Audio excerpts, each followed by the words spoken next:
टूट चुका आशियाना, डूब गए लोगों के घर, लोग हुए बेघर, सरकार बेखबर। जी हाँ, हम बात करते हैं हमारे साथ पीछे आप देख सकते हैं ये क्या मंजर है। जी हाँ, पानी उतरता नजर आ रहा है, पानी उतर चुका है, लेकिन लोगों के घर पानी में जो डूबे हुए थे पूर्ण रूप से टूट चुके हैं और वो लोग अपने अपने आशियानों को छोड़कर किसी दूसरे जगह पर रहने चले गए हैं। फिलहाल अब देखना है कि सरकार की क्या रणनीति रहेगी, सरकार उनको क्या राहत मुहैया कराती है, ये तो सरकार की ऊपर है। फिलहाल जिनके घर डूब चुके या टूट चुके वो तो बेघर हो चुके हैं। कैमरामैन दिलीप के साथ मैं राम लखन साहनी, बरहज देवरिया, सूरत भूमि। सूरत भूमि में आपका हार्दिक स्वागत है। सूरत भूमि यहाँ से ही बाढ़ पीड़ित की समस्याओं को लेकर के शुरुआत की थी। ये वही जगह है जहाँ पर हम आपको पहली रिपोर्ट दिखाई थी, जिसमें यही झोपड़ी है जो दिखाई पड़ रही थी। यहाँ तक पानी पहुँचा था और पानी थोड़ी थोड़ी इस झोपड़ी तक पहुँची थी और फर्स्ट राउंड में पानी जस का तस चले गया था, कोई नुकसान नहीं हुआ था। लेकिन सेकेंड राउंड में पानी की जो लहर, पानी की जो रफ्तार और पानी पूरे गांव में घुस चुका था, उसके नतीजा ये पूरा का पूरा झोपड़ी टूट के तहस नहस हो गया है। आप देख सकते हैं पीछे हमारे जो झोपड़ी है पूरी रूप से डूब चुकी और एकदम से आशियाना इनका जो गरीब किसान का था बर्बाद हो चुका। तो हमारे साथ में इस समय मौजूद हैं जिनका यह घर था पूरी तरीके से डूब चुका है, वो किसान हैं। उनसे हम जानेंगे कि वो क्या कहना चाहते हैं। आपका शुभ नाम? गुड्डू निषाद सर।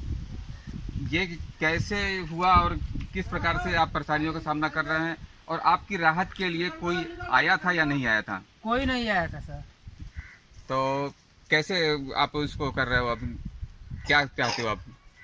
कुछ मदद हमको नहीं मिल रहा है, घर नहीं, हमारा पूरा घर गिर गया है, बच्चे छोटे छोटे हैं, हम परेशान हैं, खाने के लिए नहीं कुछ मिल रहा है, हमारा खेती है सब वो नष्ट हो गया है। तो ये बताइए, आपको देखने के लिए, आपकी जांच करने के लिए कोई आपके पास कोई अधिकारी, सरकारी अधिकारी आया था? कोई नहीं आया था सर। तो आप सरकार को क्या कहना चाहेंगे? सरकारी मदद के लिए आप कोई एप्लीकेशन किया था, आपने आप किया? कुछ नहीं करे, हम कहाँ जाएंगे एप्लीकेशन करने के लिए? कौन सुनेगा? कोई सुन रहा है यहाँ पर? कोई नहीं सुनता है। 1 साल हुआ, आवास भरे हुए हैं, वो भी नहीं आया है। घर कैसे बनाएंगे? एक झोपड़ी है वो टूट गया है, जाकर उधर रहते हैं बाहर में, जो पन्नी डाल कर रहते हैं, कहाँ रहेंगे? प्रशासन से और सरकार से अब क्या मांगना चाहते हैं, क्या चाहते हैं सरकार से? हम सरकार से ही मांगना चाहते हैं कि हमको आवाज़ दीजिए, रहने के लिए हम घर चाहिए, खाना खाने के लिए चाहिए, नहीं तो कहाँ से हमारे बच्चे खाएंगे। अच्छा, अभी बताइए कि आप तक कितना खेती डूब गया और कितना नुकसान हुआ है? हमारा 1 बीघा पूरा खेती है यहाँ से वहाँ। तो कितना नुकसान हुआ आपका? लगभग सब 7-8 हज़ार रुपया लगा था उसमें, जोताई बुआई में सब। कहाँ से आएगा? अब फिर उतना जुटाएंगे, कहाँ से कमाएंगे, कहाँ से लाकर तो जोताएंगे बुआएंगे, कैसे करेंगे? यानी कि आपकी समस्या बहुत गंभीर लग रही है। छोटे छोटे बच्चे, हम कहाँ कमाने जाएंगे? आपका पूरा परिवार इसी खेत पर ही था? सब लोग यही में रहते, इसी में रहते हैं, खेत यही में जो होता है खाता हूँ, अपना मच्छी उच्छी मारता हूँ, और क्या करूँ?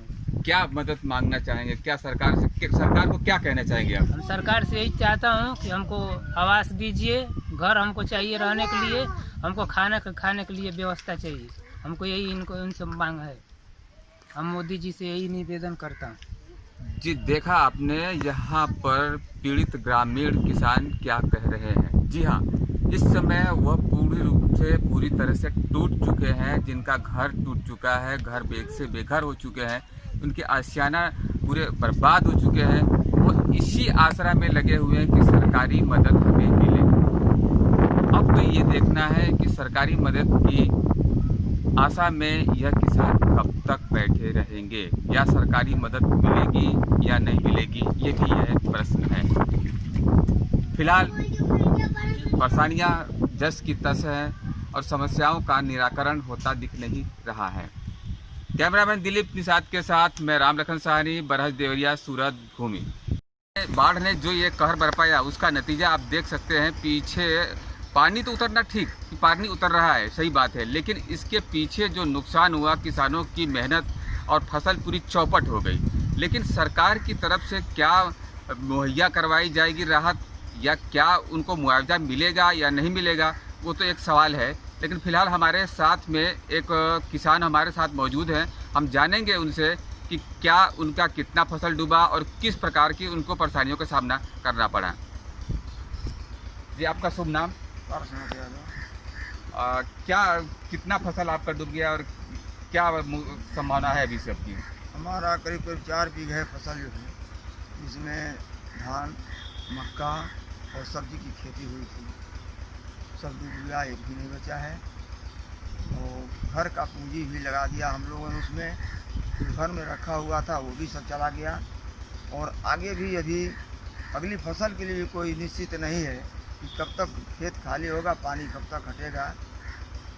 क्या लगता है कि पुनः फिर से बाढ़ जैसी नौबत हो सकती है या पानी फिर से आ सकता है, ऐसा लगता है? आ सकता है। और सरकार की तरफ से कोई सरकारी राहत मुहैया करवाई गई है अभी? अभी कुछ नहीं हुआ है। क्या चाहते हैं अभी, सरकार से क्या कहना चाहेंगे? सरकार जो नुकसान हुआ है उसका समुचित मुआवजा दे, जिससे हम कुछ राहत मिले। संपूर्ण फसल का तो सरकार दे नहीं पाएगी, लेकिन जो भी सरकार से बन पाता है। अब हमारे जैसे छोटे किसानों का लाखों रुपए का नुकसान हुआ है। घर में जो रखा था वो भी चला गया, खेत में जो था वो भी चला गया। हर तरह से परेशानी में हम पड़े हुए हैं। तो यहाँ पर आपने देखा और सुना कि किसान यहाँ पर परेशान हैं और मजबूर हैं। अब देखना है सरकार उन्हें कितना योगदान देती है या नहीं देती, यह तो सवाल है। मैं राम लखन साहनी, बरहजोर, सूरत भूमि, कैमरामैन दिलीप के साथ। हरियाली थी और मस्त चमन हरियाली का सदाबहार था। अब यहाँ दिख रहा है उजड़ा हुआ चमन। जी हाँ, हम बात करते हैं यहाँ खेत की बात करते हैं। अगर बाढ़ नहीं आई होती तो यहाँ पर हरियाली के साथ में धान की खेत दिखाई पड़ती और साग भाजी और तरकारियों की लहलहाते खेल दिखाई पड़ते।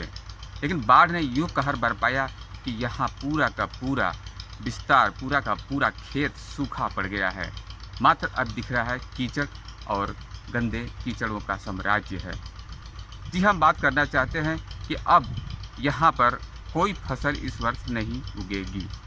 किसानों का यहाँ पर लाखों रुपया से ज़्यादा का नुकसान हुआ होगा और इन परेशानियों को झेलते हुए किसानों का नुकसान काफ़ी है। मैं राम लखन साहनी, बरहजोरा, कैमरामैन दिलीप के साथ।